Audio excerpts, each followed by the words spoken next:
할렐루야. 코로나19 팬데믹으로부터 교회는 지금 많은 변화를 겪고 있습니다.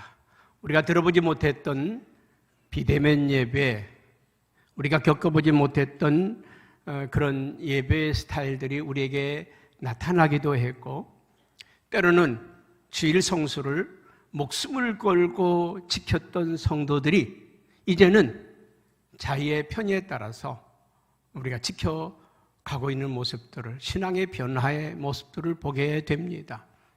그래서 많은 사람들은 지금이 영적으로 위기다. 지켜야 될 것을 지키지 못하고 우리가 해야 될 걸 하지 못하는 시대, 우리 신앙이 무너지고 있는 모습들을 보게 됩니다. 교회 학교가 지금 위기를 겪고 있기도 합니다. 지금 70%, 80% 교회들이 교회 학교가 없다고 말하기도 합니다. 공동체가 무너져가고 있습니다. 집에서 드리던 속회들이 대부분이 집이 아닌 교회나 어떤 공간에서 우리가 드려지기도 합니다. 이제 과연 교회가 부흥할 것인가? 이대로 한국 교회가 무너지고 주저앉고 말 것인가? 이런 위기 상황에 도래했다는 것입니다. 중세에도 코로나19와 같은 패스트병으로 인해서, 흑사병이죠. 이 패스트병으로 인해서 중세에도 엄청난 위기를 겪은 적이 있습니다. 1346년부터 한 200여 년간 중세는 코로나의 위기를 겪었습니다.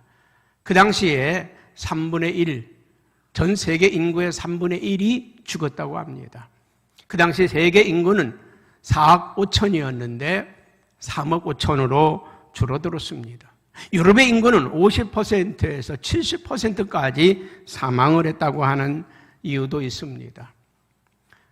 그 패스트의 원인이 여러 가지 설이 있지만, 십자군 전쟁에서, 동방원정에서 돌아온 사람들이 이 패스트균을 유럽으로 가져왔다고 하는 설도 있고, 몽골 징기스칸이 유럽을 점령하면서 생물학전을 펼쳤다는 것이죠. 죽은 사람들의 시체를 포를 쏘아가지고, 시체를 쏘아가지고 상대방 진영에 떨어뜨려서 그런 전쟁을 했다고 하는 설도 있습니다. 거기에서 많은 이 병이, 패스트병이 생겼다고 하는 설도 있습니다. 여러분, 이 중세 패스트병, 흑사병 이 사건 이후로 중세에는 어떤 현상이 벌어지게 되느냐 하면, 많은 사람들이 죽고 많은 사람들이 사라지고 나니까 사람이 부족했습니다. 영주들은 세금을 걷어들여서 유지를 해야 되는데 세금을 낼 사람들이 없어졌다는 것입니다. 그래서 세금을 더 많이 징수하기 위해서 과다한 세금을 부여하기도 했습니다. 그러니까 거기에 못 견딘 농민들은 반란을 일으킵니다. 그게 농민 운동이었고 농민 전쟁이었습니다. 그것이 시민 운동으로 확산되기 시작했습니다. 농촌에서는 살아갈 수 있는 방법이 없으니까 사람들이 도시로 모여들기 시작을 했습니다. 그리고 교회의 권위는 추락을 하기 시작을 했습니다. 황제들을 이래라 저래라 했던 교황의 권위가 땅에 떨어지고, 아비뇽 유수와 같은 교황을 유폐시키는 그런 일까지 벌어지기도 했습니다. 자, 이런 중세의 이런 현상들을 이어서 영국이라고 하는 나라는 산업혁명, 그러니까 이 패스트병이 지나고 나서 이제 일어난 운동이 뭐냐면 산업혁명입니다. 제1차 산업혁명이 일어났습니다. 제1차 산업혁명은 어떤 혁명이냐면, 간의 수공업을 하던 사람들이 이제는 사람의 숫자가 줄어드니까 이걸 어떻게 많이 만들어내서 빨리 만들어낼 수 있는가, 공장을 만들기 시작을 했다는 것입니다. 그런데 방직 공장이 생기기 시작하고 전기기관차가 나오기 시작하고, 그래서 이 산업이 발달하기 시작했습니다. 이것이 제1차 산업혁명입니다. 하나하나 만들던 것이 공장에서 찍어내는 산업으로, 공장 산업으로 바뀌었다는 것입니다. 대량 생산이 가능해진 것입니다. 여러분, 이거 신나는 일이 아니라 그 당시 사람들에게는 위기인 것입니다. 어떤 위기입니까? 일자리를 상실하게 되었다는 것입니다. 일을 하고 싶어도 일자리가 없었다는 것입니다. 사람이 하던 그 일을 공장에서 만들어내게 되었다는 것입니다. 우리는 코로나19 팬데믹 이후에 제4차 혁명이 시작이 됐습니다. 4차 혁명. 여러분, 제4차 혁명, 제2차 혁명은 자동차가 나오는 이런 이제 석유 산업이 발달이죠. 제3차 산업혁명은 컴퓨터 인터넷이 나오는 혁명이었습니다. 그러면 제4차 산업혁명은 뭐겠습니까? 인공지능 시대입니다. 인공지능 시대. 앞으로 설교도요, 이제 다음 세대 목사님들은 설교 준비하기가 굉장히 쉬워집니다. 얼마나 쉬워진지 몰라요. 이번 주 웨슬리 기념 회심 주일인데 설교 하나 만들어줘. 그러면 챗 GTP가 설교를 만들어줍니다. 딱 자료를 뽑아가지고 딱 만들어줍니다. 어디 가서 축사를 해야 되는데 좋은 축사문 하나 만들어줘. 다 만들어줍니다. 이번 방학 숙제가 지구 환경에 대한 숙제인데 숙제 하나 만들어줘. 얘가 다 만들어줍니다. 내가 어떤 여자를 만났는데 그 여자에 대한 조사를 해줘. 얘가 싹 조사해 옵니다. 인공지능 시대입니다. 굉장히 멋있는 시대 같아 보이지 않아요? 자율주행 시대가 열립니다. 이제 원하는 곳까지 다 태워다 줍니다. 우리 교회 봉고차가 새로 나왔잖아요. 거기 보니까 이 자율주행 기능이 많이 들어가 있더라고요. 가다가 차선 이탈하잖아요. 핸들이 돌아가. 슉 돌아가. 아니, 이쪽으로 잘못 차선을 밟잖아요. 그 핸들이 슉 돌아가서 제 위치로 손도 안 대는데 지가 돌아와요. 얼마나 좋은 시대입니까? 부산까지 어디든지 태워다 줘요. 비행기도 사실은 조종사가 필요 없습니다. 거의 지금 자율주행입니다. 딱 시스템 걸어놓으면 그냥 지가 알아서 갑니다. 지금 우리가 타고 다니는 지하철도요, 거의 자율주행입니다. 거기 운전사가 필요 없어요. 지가 설 때 가서 서고 출발할 때 출발하고 다. 그런데 앞으로 10년만 지나게 되면 완전 자율주행 시대로 돌입을 합니다. 지금 이게 4차 산업혁명이거든요. 양자 컴퓨터가 나왔습니다. 부산 그 인근에 세계적인 양자 컴퓨터 회사가 들어옵니다. 그러면 그 양자 컴퓨터 하나면 이 지구상에는 모든 컴퓨터들이 할 일을 얘가 하나가 다 해버립니다. 무서운 시대죠? 블록체인 시대가 돌아야 합니다. 지금 우리가 돈을 가지고 쓰지 않나요? 앞으로는 돈이 필요 없는 시대가 옵니다. 우리가 대부분이 별로 돈을 안 갖고 다니잖아요. 뭐만 가지고 다니면 됩니까? 카드 하나면 돼요. 카드. 근데 앞으로 이 블록체인 시대가 되면 카드도 필요가 없어요. 그냥 코인의 시대라고 그러죠. 그래서 코인 때문에 말썽이 많은데 앞으로는 돈이 필요 없는 시대로 바뀌어갑니다. 얼마나 다양한 시대. 사물 인터넷 시대. 예를 들어서 우리가 시계다. 요새 건강시계 나눠주잖아요. 그거 차고 있으면요, 딱 잠을 자고 나면은 몇 시간 잠을 잤는지 5시간 잠을 잤습니다. 깊은 잠은 10분 잤고, 꿈은 2시간 꿈을 꿨고, 몇 시간 동안 자다 깨다 했고, 그게 다 나옵니다. 앞으로 당뇨 환자들, 제가 여기 한번 패트를 붙인 적이 있었는데 보름 동안 붙여봤습니다. 실시간으로 다 체크가 되더라고요.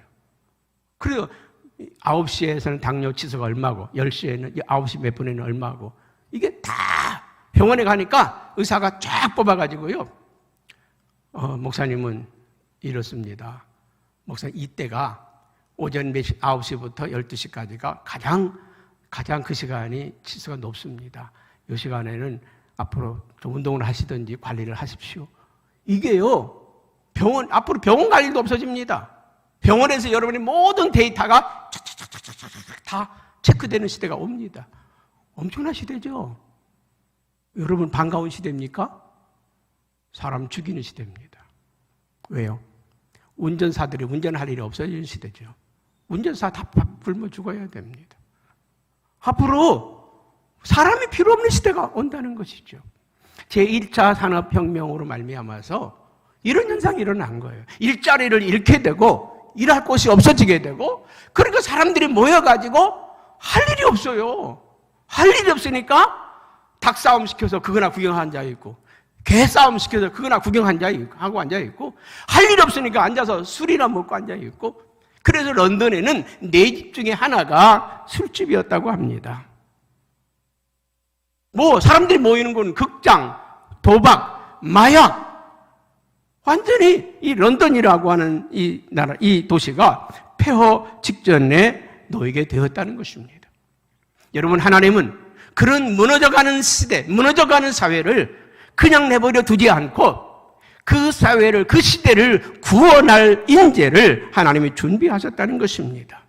하나님의 사람을 준비하고 있었습니다. 유럽 교회를 살리고 영국 교회를 살릴 온 세계에 가장 큰 영향력을 미칠 위대한 한 사람을 준비하고 있었습니다. 여러분, 프랑스나 이태리나 모든 나라들은 피해 혁명을 통해서 나라들이 바뀌었습니다.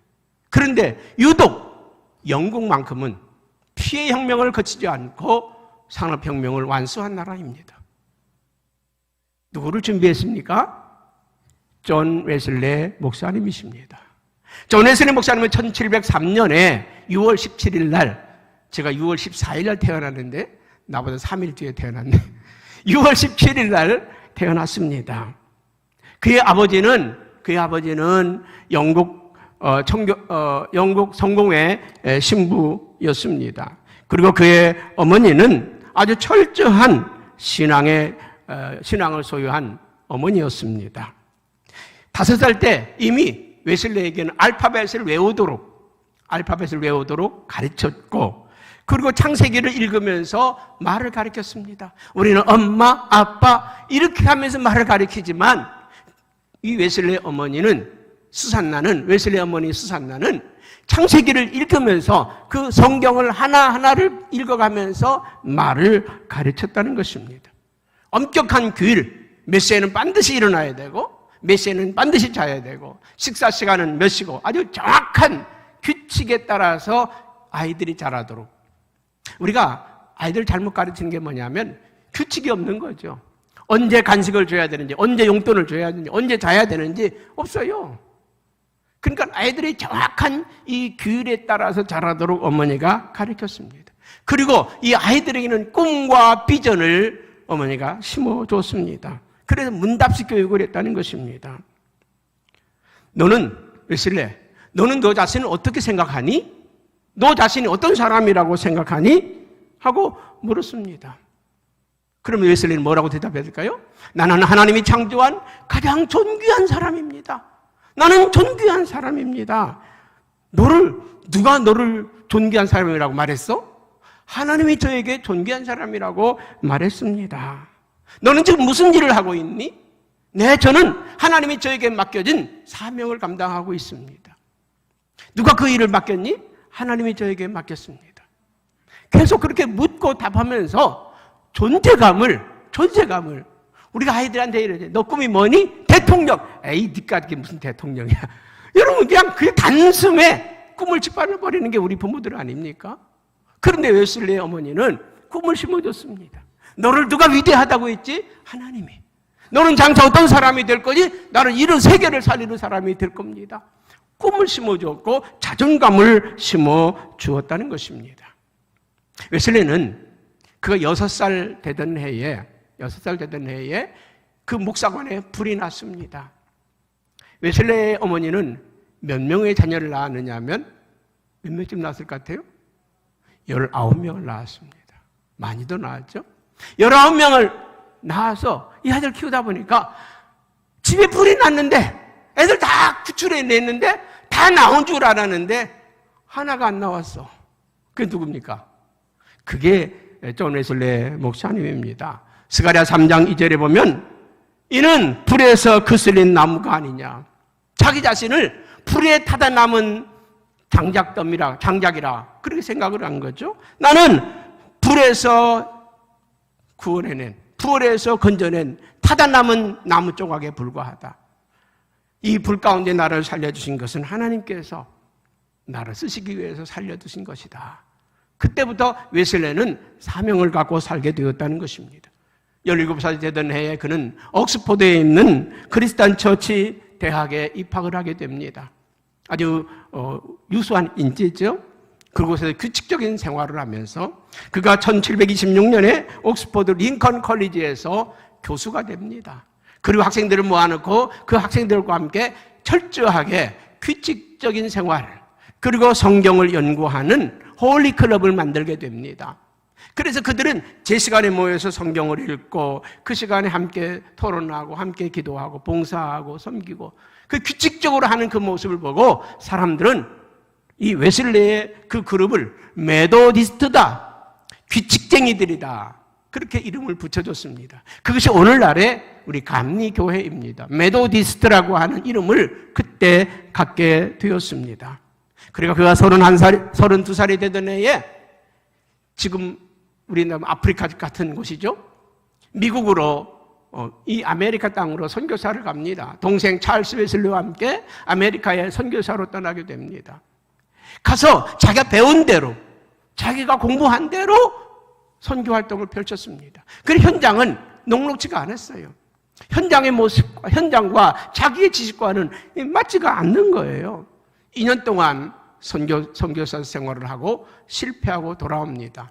그런데 그가 선교사로 떠날 때 한 경험을 하게 되죠. 그것이 뭐냐면 배를 타고 한 석 달 이상을 배를 타고 가는데 3번의 큰 풍랑을 만나게 됩니다. 배가 뒤집힐 정도로 그런 큰 풍랑을 만나게 됩니다.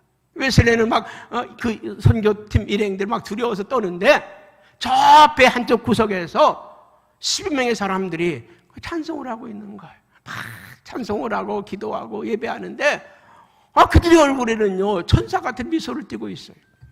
물었습니다. 당신들은 두렵지 않습니까?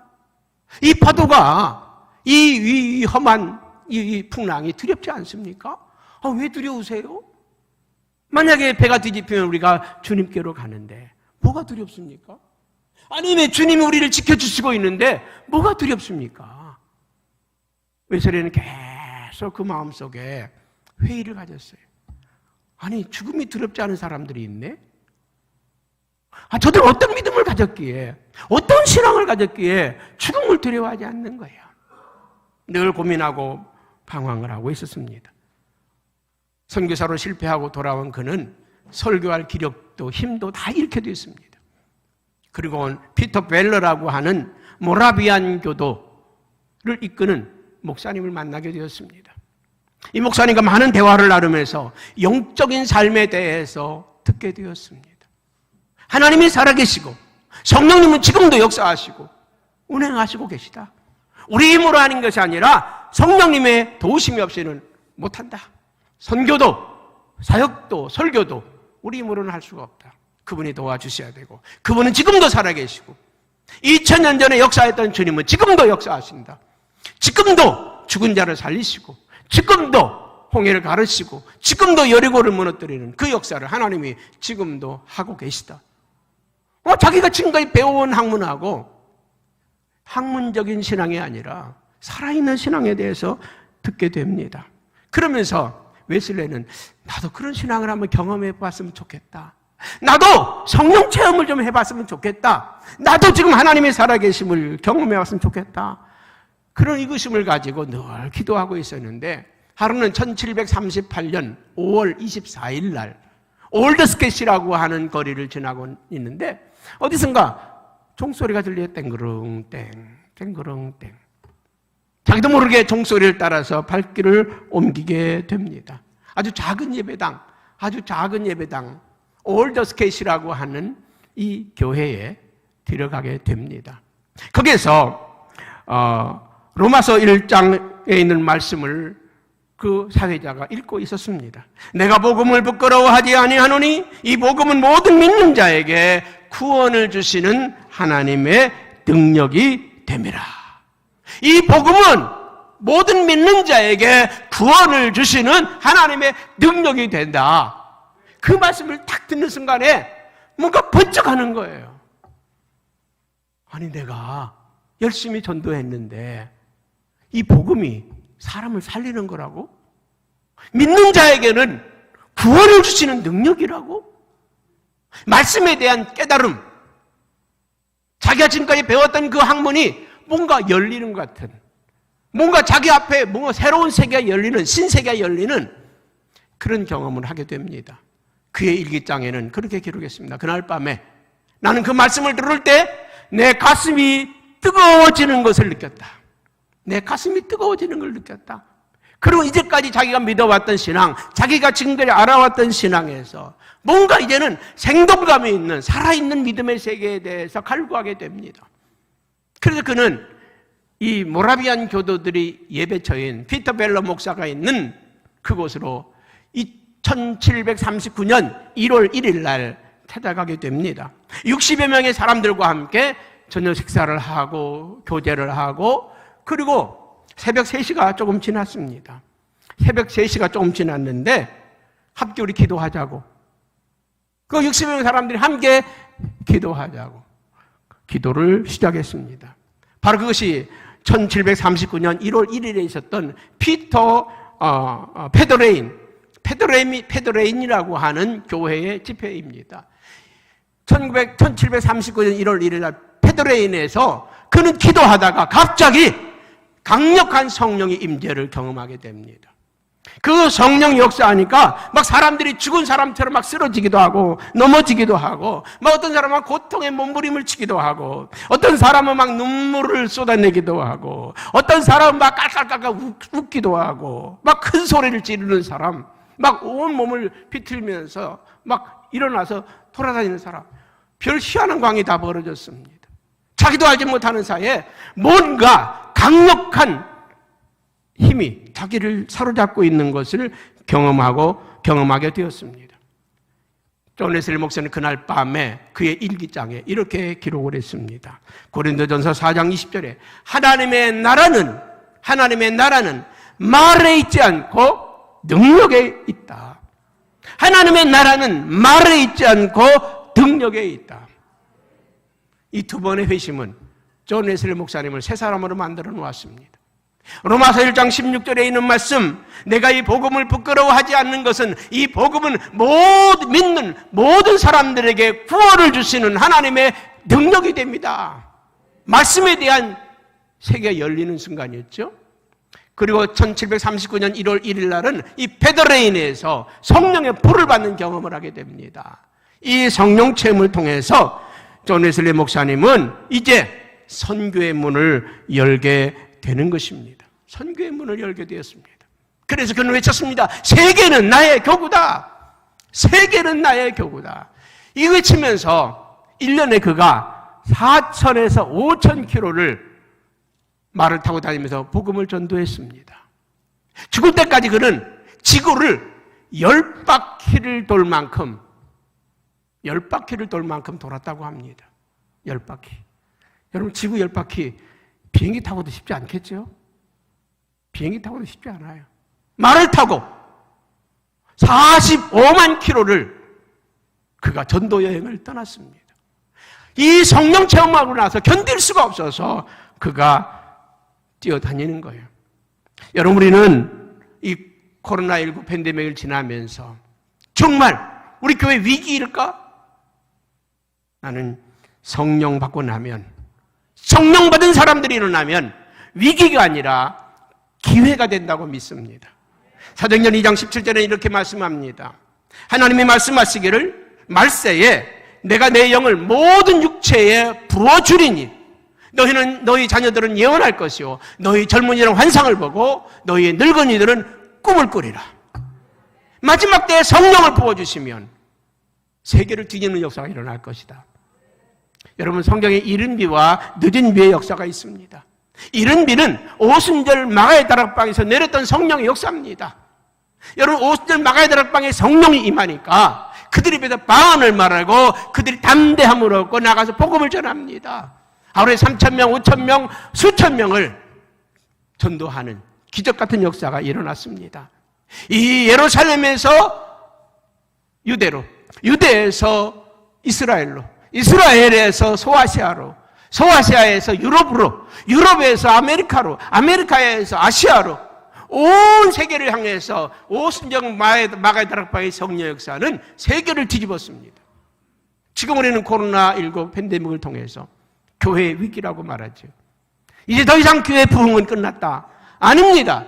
마지막 때 하나님께서 우리에게 주시는 성령의 역사, 늦은 비의 역사가 있는 줄로 믿습니다. 여러분, 존 웨슬레가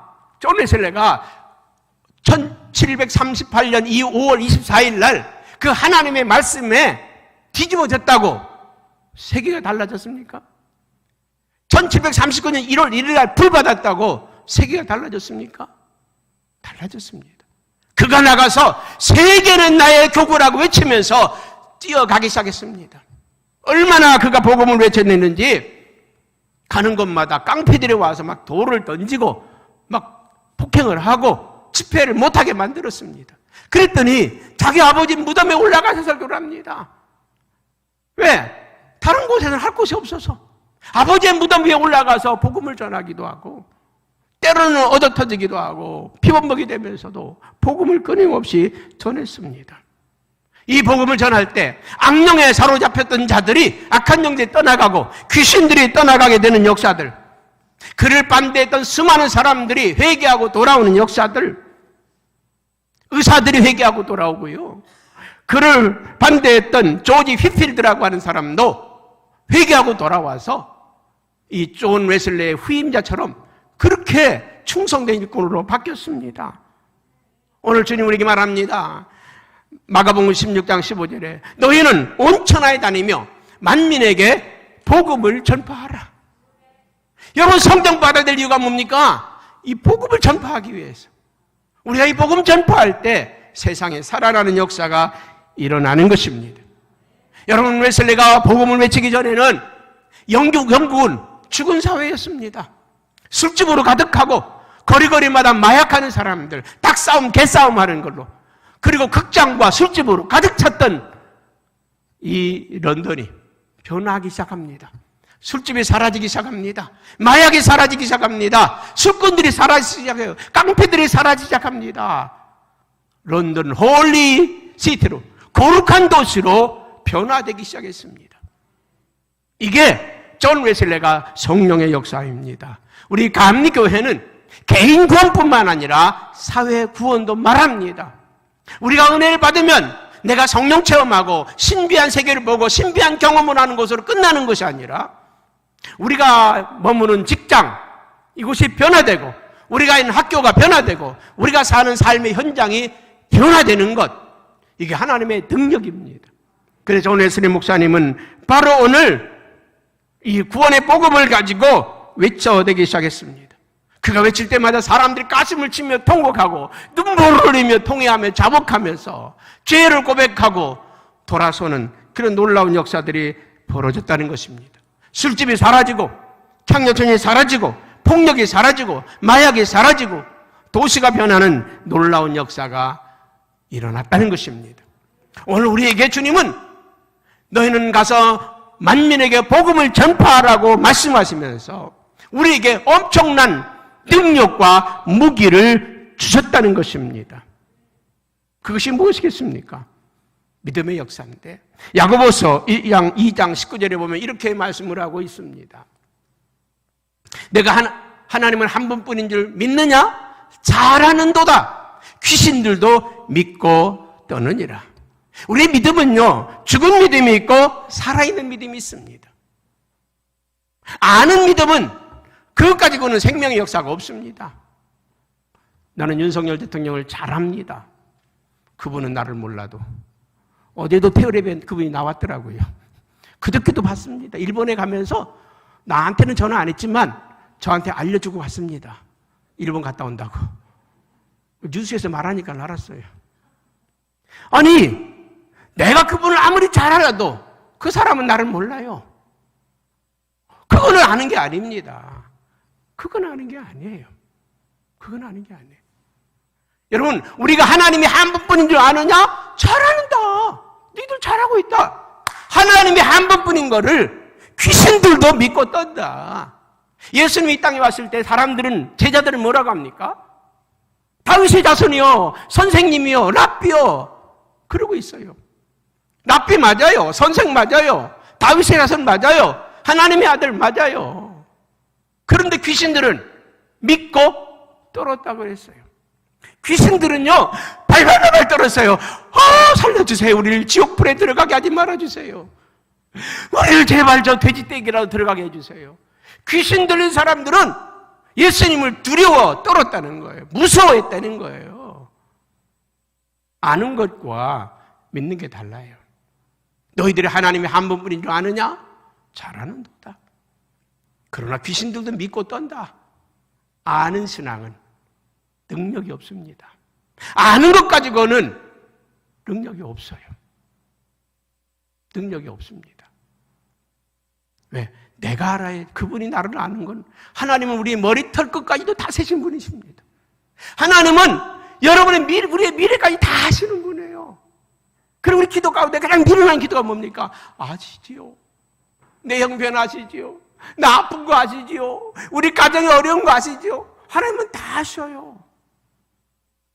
안 움직이셔. 알아서 척척해 주시는 분이 아니에요. 알아서 척척해 주시는 분이 아니에요. 뭐라고 했어요? 구하라, 주실 것이요. 찾으라, 찾을 것이요. 두드리라, 열릴 것이라. 구해야 주시겠다는 거예요. 찾아야 찾겠다는 거예요. 두드려야 열린다는 거예요. 그냥 하나님 도와주세요.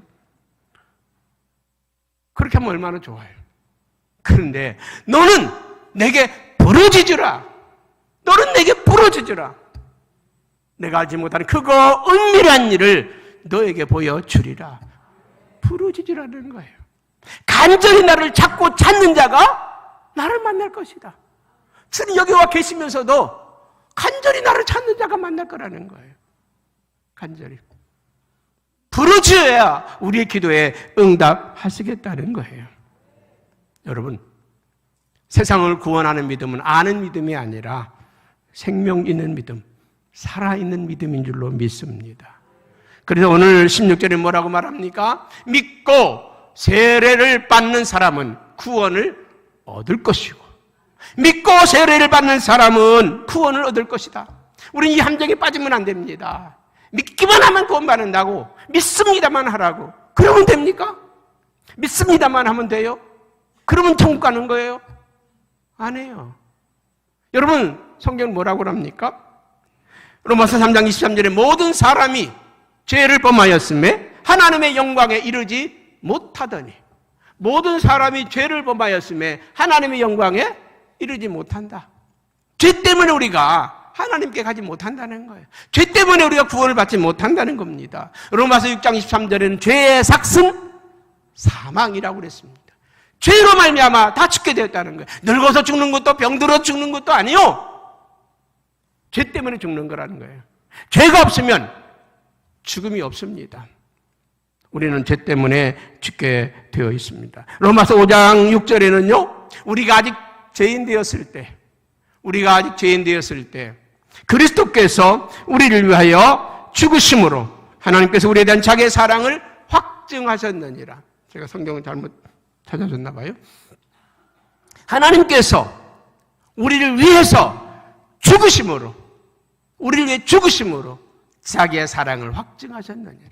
우리가 구원받은 것은 믿습니다 해서 구원받은 게 아니라 하나님의 아들 예수 그리스도가 우리를 위해 죽어주셨다는 사실, 그거를 믿어야 구원받는다는 거예요. 예수님이 나를 위해 죽어주셨다는 사실을, 그거를 믿을 때 우리가 구원을 받는다는 것입니다. 그리고 로마서 10장 9절에는 이렇게 말합니다. 내가 만일 너의 입으로 예수를 주로 시인하며 하나님께서 그를 죽은 자 가운데 살리신 것을 마음에 믿으면 구원을 받는다. 우리의 입으로 예수가 나의 주님이라고 고백하고, 사람 이게 안 되는 겁니다. 믿습니다는 다 되는데, 예수님이 여러분의 주인이십니까? 거짓말하지 마세요. 어떻게 예수님이 여러분의 주인이십니까? 여러분 마음대로 살면서 우리 마음대로 살잖아요. 그러면 예수님이 주인입니까? 내 시간의 주인이 그분이에요. 그분의 허락 없이는 내가 아무것도 할 수 없는 거예요. 요한복음 21장에 보게 되면 예수님이 그런 말씀합니다. 베드로에게 너는 젊어서는 네 마음대로 띠띠고 다녔지만 이제부터는 누군가가 너를 띠띠워 이끌어 갈 것이다. 예수가 주인 되는 사람은 이 시간부터 내 마음대로 내 시간을 쓸 수 있는 게 아니에요. 그분이 허락해야 쓰는 거예요. 물질도 내 것이 아니에요. 그분이 허락해야 쓰는 거예요. 내 게 아니에요. 시간도 물질도 우리의 모든 삶이 예수가 주인 되는 사람, 이게 구원의 시작이라는 거예요. 내 마음대로 살면서 예수님을 주인이라고요? 너 언제 나를 주인으로 생각한 적 있니? 너 언제 나를 주인으로 인정했니? 여러분, 존 웨슬리 목사님 이걸 깨닫고 나서요, 엄청난, 그래서 그가 지구를 10바퀴 돌 만큼 새벽 4시에, 3시에 일어나서 4시에 출발하면 밤 12시까지 끊임없이 복음을 전했습니다. 세계 3대 악적 가운데 하나가 존 웨슬리의 부인이었습니다. 완전 복음에 미쳐서, 예수에 미쳐 살았으니까 너 집 들어오지 마라. 너 왜 집 들어오냐? 뭐하러 들어오냐? 그래서 맨날 부정물 갖다가 퍼붓고 맨날 그냥 그냥 이래가지고. 그런데 존 웨슬리 목사님은 끝까지 복음만 위해서 살았습니다. 그렇습니다. 우리의 구원은 값싼 구원이 아니에요. 하나님의 아들 예수 그리스도가 우리를 위해 죽어주심으로 우리가 살게 된 것입니다. 두 번째로는 표적이 따르는 믿음입니다. 우리의 믿음에는 능력이 있는가? 예수님이 어떤 능력을 우리에게 주시겠다고 말씀하셨습니까?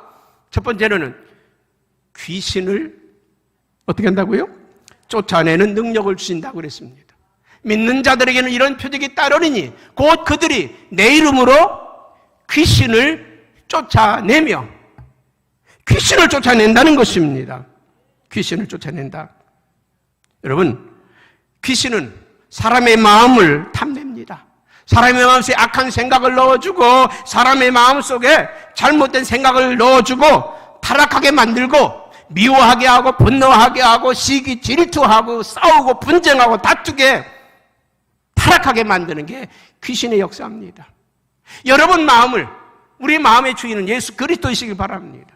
이제까지 우리 마음속에 잘못된 생각, 잘못된 사고, 잘못되어져 있는 모든 것들을 집어넣는 이 악한 원수마귀 사단의 세력들, 귀신의 세력을 쫓아내는 거예요. 귀신에게 사로잡히지 않기를 바랍니다. 여러분, 예수님께서 이 땅에서 오셔서 하신 사역이 뭡니까? 귀신을 쫓아내는 사역이었습니다. 할렐루야. 야고보서 4장 7절에는 이렇게 말합니다. 너희는 하나님께 순복하고 마귀를 대적하라. 그리하면 너희를 피하리라. 이제 우리 싸움은요, 여러분들을 사망으로, 여러분들을 불행한 곳으로, 죽음으로 끌고 가는 어둠의 영들, 이 귀신들과의 싸움입니다. 미워하게 하고 분노하게 하고 타락하게 만들고 범죄하게 만들고 우리를 끌고 가는 약한 영들과의 싸움에 우리는 승리하시기를 축복합니다. 두 번째로는 새 방언을 말하는 능력을 받아야 합니다. 새 방언.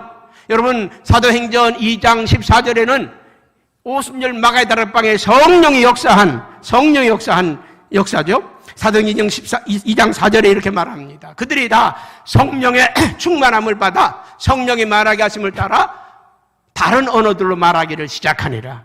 이게 방언입니다. 방언에는 두 가지가 있어요. 하나는 천상방언, 지상방언입니다.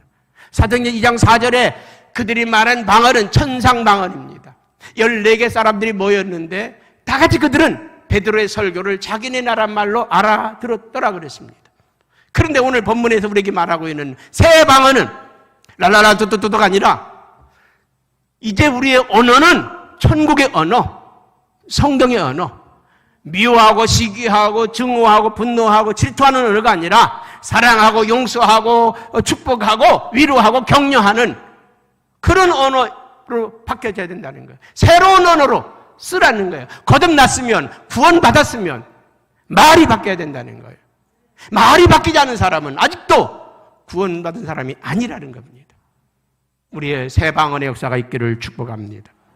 그 다음에 뱀을 집어 올리는 능력이었습니다. 여러분, 살아 기어다니는 뱀을 집어라는 거예요? 아닙니다. 뱀은 사단을 상징합니다. 사단이 오늘 우리 가정 속에 와서 막 깨뜨립니다. 교회에 와서 시기 질투하고 분쟁하게 하는 목사님이, 권사님이, 장로님이 계속 우리로 하여금 시기하고 질투하고 분열시키고 깨뜨리고 미워하게 만들고, 이 사단의 역사가 우리 교회 안에도, 우리 찬양대 안에도, 우리 속회 안에도 뱀이 들어온단 말이죠. 사단이 들어온단 말이죠. 그래서 사이 좋던 장로님 사이를 갈라놓게 만들고, 목사와 장로님 사이를 갈라놓게 만들고, 교인과 교인 사이를 분열시키고, 이 뱀의 역사를 우리는 볼 줄 알아야 돼요. 영분별의 능력이 있어야 됩니다. 오늘 우리 가정을, 우리 자녀들을, 우리 부부간의 관계를 무너뜨리고 깨뜨리는, 예를 들어서 가끔 우리가 제가 예를 들어서 제 아내하고 집에서 있던 얘기를, 대화를 듭니다. 그러면 목사님이랑 난 한 번도 싸워본 적 없습니다. 나는 우리 집하고 싸워본 적 없어요. 나는 37년 살면서요, 우리 집사람에게 손끝 하나 댄 적이 없습니다. 손끝 하나 댄 적이 없어요. 왜? 아니, 사랑하는, 같이 살면서 왜 손을 댑니까? 왜 욕합니까? 안 해요. 화가 나죠? 열불딱지 날 때 많아요. 그럴 때는 조용히 가서, 제가 산 돌아다닌다고 그랬잖아요. 아파트 돌아다닌다고 그랬잖아요. 이게 식어지면 가는 거죠. 이걸 오해하지 마세요. 여러분, 뱀이 들어와서 부부간에 이간시키고, 뱀이 들어와서 교인들 간의 관계를 이간시키고, 우리 목사님은 그런 분 아니야. 우리 장로님은 그런 분 아니야. 너는 지금 우리를 이간시키고 있어. 나가. 여러분 집에 와서 누구 막 흉보거든요. 집사님, 집에 가세요. 우리 집에 와서 악의 뿌리를 뿌리지 마세요. 뱀이 들어오지 못하게 하세요. 우리 가정에, 교회에, 속회에, 선교회에 들어오지 못하게 하세요. 여성께서 무슨 사업을 합니다. 아이, 뭘 또 그딴 걸 하냐고. 그냥 하기 싫으면 입 다무세요. 하기 싫으면 입 다물어요. 여성도 열심히 하려고 하는데 왜 거기다가 독을 뿌립니까?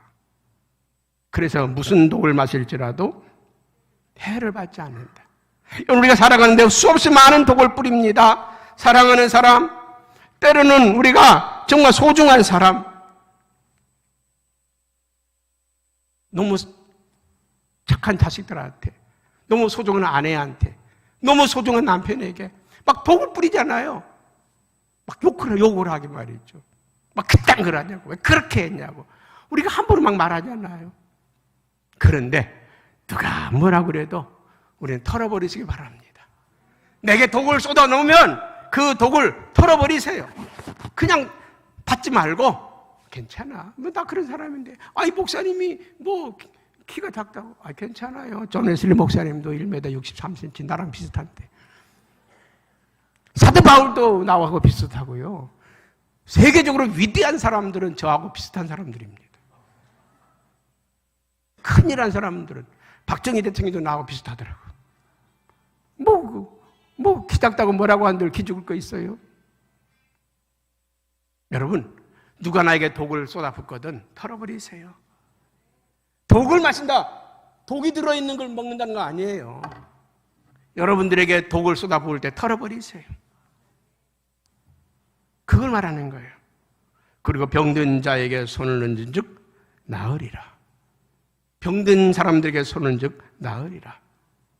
여러분, 예수님의 사역도요, 모든 병과 모든 약한 것을 고치는 일부터 시작을 하셨어요. 모든 약한 것과 모든 병든 것들을 고치시는 일을 예수님이 시작하셨어요. 할렐루야. 여러분 의사입니까? 병 고치게? 아니요. 우리는 주님이 명령하신 것만 실행하면 돼요. 그냥 아픈 사람을 찾아가서 기도해 주다 보면 하나님이 고치셔.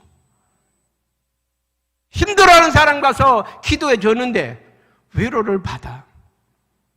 나는 장례식 가서 설교를 하면 꼭 하시는 말씀이 있어요. 목사님 말씀이 너무 위로를 받았다고. 나는 특별한 말씀을 해본 적이 없습니다. 위로하려고 해본 적도 없습니다. 그 사람, 그 가정의 형편을 쳐다보니까 그냥 나오는 거예요. 그냥 나오는 거예요. 여러분, 그 사람의 마음을 이해하면 위로가 되는 거예요. 그 사람의 마음을 읽으면 그냥 위로가 나오는 거예요. 여러분, 아픈 사람 가서 아이고 어떡하냐 기도라, 내 할 건 기도밖에 없다, 기도해 줄게. 그 사람 마음, 같은 마음을 품고 기도하면 치료가 일어나는 거예요. 역사가 일어나는 거예요. 치료하시는 분은 우리 주님이시고 우리는 그분의 명령을 따라서 가서 병든 자를 위해서 기도해 주어라. 병든 사람들 불쌍히 여겨 주어라. 환난을 당하는 사람을 끌어안아 주어라. 여러분, 어려운 만난 사람 가서 그냥 안아만 줘도요, 그게 위로예요. 그게 위로예요. 나는 가끔 장례식 가서요, 교인들 보면은 속 열불 날 때가 있어요. 여기에 상주가 있어. 근데 여기다가 인사를 해. 상주는 여기 있는데. 쳐다보고 인사 좀 해요. 상주는 여기 있는데 왜 여기다 대고 인사를 해? 상주는 여기 있는데 여기다 대고 인사를 해요. 생각 좀 하고 사세요. 인사는요, 눈이 마주쳐야 인사합니다. 어떤 분들은 너무 고마울 때가 있어. 가서 안아주는 거야. 아무 말 없이 한번 안아주는 거야. 그러면요, 그 상을 당하신 분들은 마음이 녹아져. 마음이 녹아져. 같은 마음이 된다는 거 중요하잖아요. 병든 사람을 찾아가서 기도해 주라고 하는 건 다른 거 아니에요. 그 사람 마음이 되어서 한번 손잡고 내가 할 수 있는 게 이거밖에 없다. 기도하자. 거기에서 치료가 일어나는 거예요. 오늘 이 5가지의 기적을, 능력을 우리에게 주셨어요. 이것 가지고 살아가면, 이렇게 살면 세상이 변한다. 세상이 변한다는 거예요. 때려부셔서 바뀌는 게 아니에요. 사람을 변화시키는 건 사랑밖에 없어요. 우리의 따뜻한 말 한마디가 누가 나를 욕하고 비난해도 툴툴 털어버리고 괜찮아, 나 뭐 그런 사람인데 뭐. 이 5가지의 능력이 세상을 바꿀 수 있는 능력이라는 것. 존 웨슬리 목사님은 바로 이 5가지의 능력을 가지고 세계를 10바퀴를 돌면서 오늘 이 땅에 하나님의 교회를 이루어놨습니다. 우리도 그렇게 살기를 축복합니다. 기도하겠습니다.